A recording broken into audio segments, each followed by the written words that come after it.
Presented by Sunil दीवाना। सुनाई नहीं खे देत का।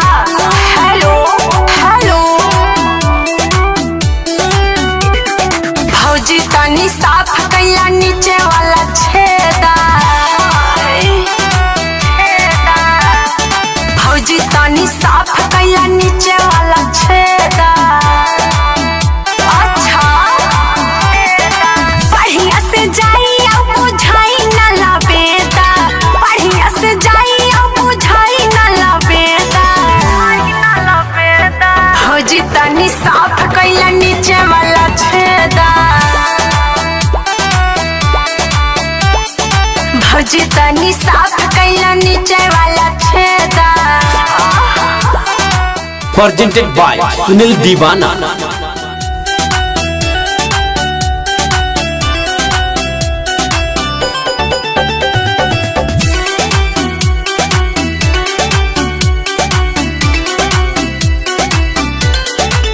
Music by presented by Sunil दीवाना।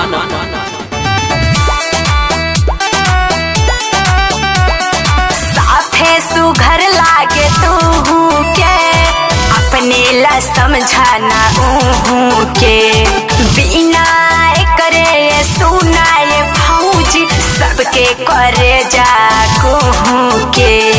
सबके करे जा के साफे सुघर लागे तू के अपने ला समझाना के बिना करे सुना ये भौजी सबके करे जा के। सबके करे जा के हो पाई न तोहरा से हमरा के देदा। भौजी तनी साफ कैला नीचे वाला छेदा। प्रेजेंटेड बाय सुनील दीवाना। बढ़िया से जाई अब बुझाई न लबेदा। बढ़िया से जाई अब बुझाई न लबेदा।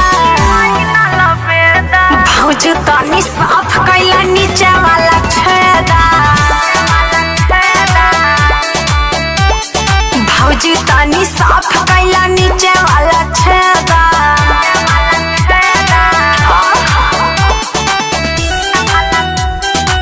प्रेजेंटेड बाय सुनील दीवाना। रिकॉर्डिंग मिक्सिंग श्री राम की recording studio Phulpur Prayagraj. Music by Aman rock.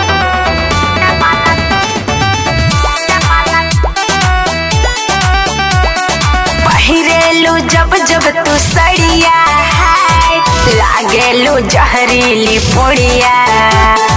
प्यार से कहे राजू भारती सुना ना ए यार गुड़िया।